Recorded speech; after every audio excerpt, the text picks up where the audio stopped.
Press conference में कहा था कि दिल्ली में जब पिछली बार एमसीडी चुनाव हुआ था तो भाजपा का शीर्ष नेतृत्व चुनाव के लिए उतरा था और उन्होंने भाजपा के सभी पुराने काउंसलर्स को बदला था ये कह के कि हम नए चेहरे जो है लेके आएंगे, क्योंकि पुराने काउंसलर्स और पुरानी एमसीडी के खिलाफ बहुत लोगों में गुस्सा था, उनके ऊपर भ्रष्टाचार के बड़े आरोप थे। और उसके बाद दिल्ली के अंदर 181 भाजपा के काउंसलर्स चुने गए और भाजपा की सरकार दोबारा से एमसीडी में बनी। और हमने कहा था कि उसके बावजूद भी भाजपा द्वारा संचालित एमसीडीज भ्रष्टाचार के नए कीर्तिमान स्थापित कर रही है, नए रिकॉर्ड्स बना रही है। और उसके लिए हमने कैंपेन शुरू की है बीजेपी 181 भाजपा 181। और इसके अंदर हर नई प्रेस कॉन्फ्रेंस में हम एक नई लूट की स्कीम उजागर करेंगे जिसके द्वारा भाजपा ने एमसीडी में भ्रष्टाचार फैलाया हुआ है। आज प्रॉपर्टी टैक्स की एक नई लूट की स्कीम के बारे में आपसे चर्चा करेंगे। प्रॉपर्टी टैक्स किसी भी नगर निगम के लिए सबसे बड़ा रेवेन्यू कमाने का, पैसा कमाने का एक जरिया होता है। सबसे बड़ा जरिया एमसीडीज के पास प्रॉपर्टी टैक्स होता है।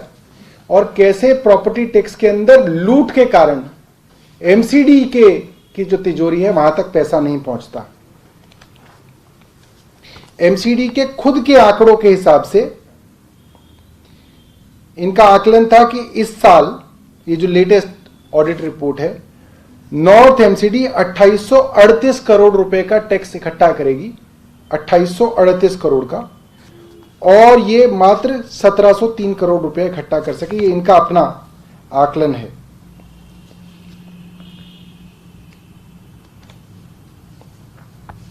सबसे बड़ी बेईमानी जो एमसीडी, नॉर्थ एमसीडी के अंदर हो रही है वो ये है कि ये प्रॉपर्टी टैक्स से संबंधित खाते ही नहीं मेंटेन करते। कोई तरीका नहीं है जानने का कि उन्होंने कितनी बेईमानी करी। और इसके लिए खुद देश की सबसे बड़ी अदालत सुप्रीम कोर्ट ने 2002 में कहा है कि डबल एंट्री सिस्टम टैक्स का लागू किया जाए, और अब 2020 हो रहा है। इसके बावजूद जो 2002 से 2020 18 साल हो गए और इन्होंने डबल एंट्री सिस्टम एमसीडी के अंदर, खासतौर पे नॉर्थ एमसीडी के अंदर लागू नहीं किया है। इसके लिए खर्चा ये कई बार कर चुके हैं, कई बार ये चार्टर्ड अकाउंटेंट्स को पैसा दे चुके हैं, मगर इस तरीके का सिस्टम जो है इन्होंने अभी तक नहीं लाए। ये जो भी मैं जानकारी आपको दूंगा ये कोई काल्पनिक जानकारी नहीं है, सीधा सीधा नॉर्थ एमसीडी की लेटेस्ट ऑडिट रिपोर्ट से मैं आपको ये जानकारी दे रहा हूं। आप ये समझिए कि एमसीडी प्रॉपर्टी टैक्स में धांधली करती कैसे है। किसी भी एक प्रॉपर्टी की कितना टैक्स लगाया जाएगा ये एमसीडी ने कोई रजिस्टर में मेंटेन नहीं किया है। अब ये एमसीडी का लोकल टैक्स ऑफिसर तय कर लेता है कि इससे 1 करोड़ रुपए टैक्स लेना है, या इसको 2 गुना करके 2 करोड़ ले सकते हैं, या इसको 4 गुना करके 4 करोड़ कर सकते हैं। ये इनके पास, इनके हाथ में इन्होंने ये चीजें रखी हुई हैं। जैसे उसको कमर्शियल है, रेंटेड है, कमर्शियल है मगर खाली है, कमर्शियल है मगर इस्तेमाल की जा रही है, इसके हिसाब से प्रॉपर्टी का टैक्स दुगना या 4 गुना हो जाता है।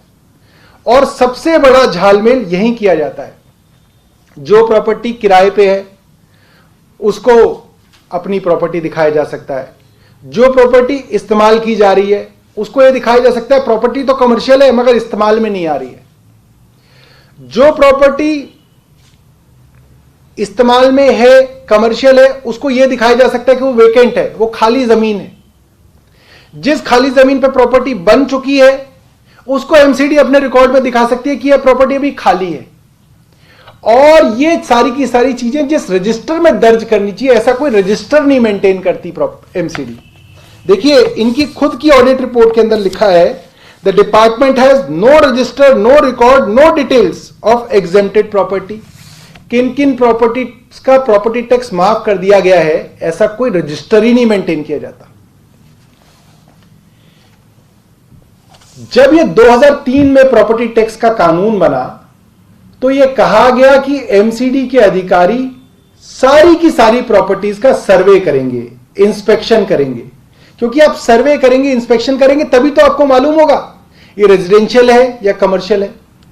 कमर्शियल है तो किस काम में आ रही है, काम में आ रही है या खाली पड़ी है, खुद इस्तेमाल की जा रही है या किराए पे दी हुई है, क्योंकि इसके हिसाब से प्रॉपर्टी टैक्स दुगने से लेकर 4 गुना हो जाता है।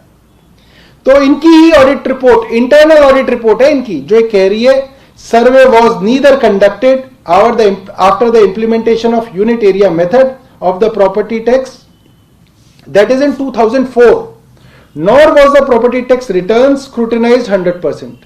In absence of survey and not scrutinized PTRs, loss of revenue on account of property tax could not be ascertained. इनको ये ही नहीं पता कि इसको कितने हजार करोड़ का प्रॉपर्टी टैक्स का घाटा हो रहा है, क्योंकि जानबूझ के ये सर्वे, ये इंस्पेक्शन नहीं किए गए। आगे कहता है असेसमेंट बुक तक इन्होंने पिछले 15 साल से मेंटेन नहीं की हुई है। आगे कहते हैं कि 11,47,000 प्रॉपर्टीज को यूनिक प्रॉपर्टी आइडेंटिफिकेशन नंबर तो दिया गया कई करोड़ रुपए खर्च करके, मगर उनके भी रजिस्टर मेंटेन नहीं किए गए ताकि इसमें धांधली की जा सके। और आगे इन्होंने कुछ उदाहरण दिए इनके ऑडिटर के कि कैसे बड़े बड़े कमर्शियल बिल्डिंग्स के अंदर प्रॉपर्टी टैक्स की चोरी हो रही है, और उदाहरण इनकी खुद की ऑडिट रिपोर्ट के अंदर है। पिछली बार एक उदाहरण मैंने आपको बताया था, आज मैं नए उदाहरण इनकी ही ऑडिट रिपोर्ट से आपको दे रहा हूं। शालीमार बाग के अंदर अग्रवाल ऑटो मॉल है, जिसके अंदर 2 फ्लोर्स पे पार्किंग चल रही है। एक साल 2009-2010 के अंदर उसने इनको प्रॉपर्टी टैक्स दिया है, और उसके बाद से कई साल से इसने प्रॉपर्टी टैक्स ये कह के नहीं दिया है कि इसकी पार्किंग चल नहीं रही है। आप सोचिए एक चलता फिरता मॉल, वो कैसे हो सकता है कि उसके अंदर पार्किंग ना चल रही हो। 7 साल बाद कंप्लेंट होने पर उसका ऑडिट जब हुआ तो पता चला एमसीडी को इस मामले में करीब करीब 90 लाख रुपए की नुकसान हुआ है, 90 लाख रुपए का। और भाजपा के हमारे लोग बहुत नाराज हो जाते हैं जब हम कहते हैं कि भाजपा इसके अंदर भ्रष्टाचार कर रही है। मैं चाहता हूं कि वो इसका उदाहरण दें, इसका एग्जाम्पल दें, इसके बारे में बताएं कि कैसे हम ये मान लें कि वो भ्रष्टाचार नहीं कर रहे। इसके अंदर बताया जाता है कि जब इसका असेसमेंट हुआ तो भाजपा की एमसीडी ने किस तरह से इसके ऊपर मिट्टी डाली। 31 तारीख को असेसमेंट ऑर्डर जो निकला था पुराना, उसको रेक्टिफाई किया गया। 31 तारीख को ही प्रॉपर्टी ओनर ने इनको एफिडेविट दिया कि आपने जो मेरी असेसमेंट की है वो गलत की है। 31/3/2018 को ही इन्होंने प्रॉपर्टी की इंस्पेक्शन कर ली। 31/3/2018 को ही प्रॉपर्टी ओनर ने नई असेसमेंट के हिसाब से इनको टैक्स भी जमा कर दिया। ये 4 इवेंट 31 मार्च 2018 को हो गए। मतलब पूरी मिली भगत के साथ इन्होंने लाखों रुपए की चपत अपने ही डिपार्टमेंट को लगाई।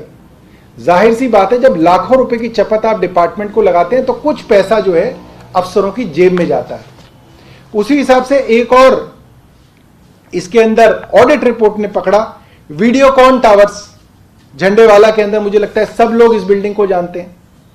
उस बिल्डिंग के अंदर ही प्रॉपर्टी टैक्स का 72 लाख रुपए का हेरफेर किया गया, जो प्रॉपर्टी इस्तेमाल में आ रही है उनको खाली दिखा के।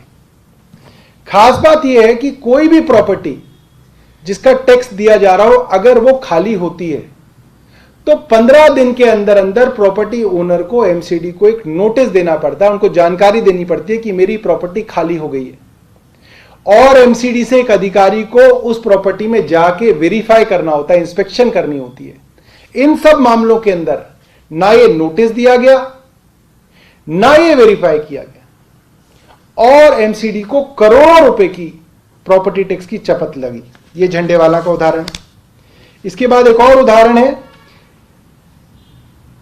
Jagannath Gupta memorial education society.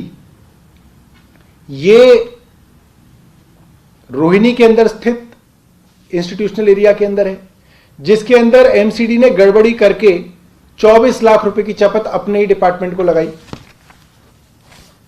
इसके बाद अभिनव पब्लिक स्कूल पीतमपुरा। अभिनव पब्लिक स्कूल ने वेकेंट लैंड टैक्स नहीं दिया। एक छोटा सा कानून है कि अगर 25% से ज्यादा किसी भी लैंड के ऊपर प्रॉपर्टी बन जाए, कंस्ट्रक्शन हो जाए, तो उसका वेकेंट टैक्स जो है वो माफ हो जाता है। यहां पे प्रॉपर्टी ना बनने के बावजूद भी उन्होंने अपना वेकेंट लैंड टैक्स माफ कराया और एमसीडी को 23 लाख रुपए की चपत लगाई। दीनदयाल उपाध्याय मार्ग हमारे बिल्कुल पड़ोस में गांधी पीस फाउंडेशन ने एमसीडी को 21 लाख रुपए की चपत लगाई। युवा शक्ति model school Rohini vacant land tax के नाम पर 21 लाख रुपए की एमसीडी को चपत लगाई। शालीमार बाग में फोर्टिस हॉस्पिटल सेम इसी तरीके से, मतलब आपने बिल्डिंग कम बनाई है और अपनी कम बिल्डिंग को ज्यादा दिखा के आपने दिखाया कि 25% से ज्यादा लैंड के ऊपर आपने बिल्डिंग बना ली है, लिहाजा आप वेकेंट लैंड टैक्स नहीं देंगे। यह तो एक बिल्कुल साधारण सी चीज है। आपके अफसर की जिम्मेदारी है कि कोई आदमी जैसे ही वेकेंट लैंड टैक्स की एग्जेम्पशन अप्लाई करेगा, आपका अफसर वहां जाके देखेगा कि कितनी प्रॉपर्टी इनकी बनाई गई है। वहां पे वसंत कुंज फोर्टिस हॉस्पिटल को ने इनके को 14 लाख रुपए की चपत लगाई।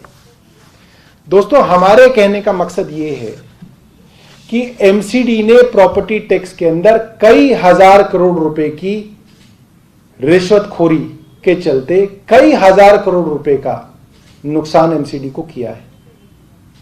और आप ये समझिए कि ये नुकसान जो है ये बड़े बड़े कॉर्पोरेशंस का है। वीडियोकॉन टावर कोई छोटी जगह नहीं है जो आंखों से मिट जाए। फोर्टिस हॉस्पिटल कोई छोटी मोटी जगह नहीं है जो आपको पता ना चले। ये मिली भगत के चलते प्रॉपर्टी टैक्स का फायदा बड़े बड़े लोगों को पहुंचाया जाता है। क्यों पहुंचाया जाता है? ताकि जेब में पैसा आए। जेब में पैसा आता है, अफसरों के नेताओं की जेब में पैसा आता है और एमसीडी के पास जो है पैसा नहीं आता है। मैं चाहता हूं हमारी इस सीरीज की लूट की स्कीम नंबर 2 पर भाजपा के नेता जवाब दें और बताएं कि जिन जिन अफसरों ने यहां पर जानबूझ के बदमाशी करके लाखों रुपए के टैक्स की चपत लगाई, क्या वो अफसर सस्पेंड हो गए? क्या वो अफसर जेल में है? और अगर वो अफसर जेल नहीं गए अब तक, तो ये क्यों ना माना जाए कि एमसीडी के नेता और ये अफसर मिली भगत करके लाखों, बल्कि लाखों क्या, हजारों करोड़ रुपए की चपत जो है एमसीडी को लगा रहे हैं। धन्यवाद।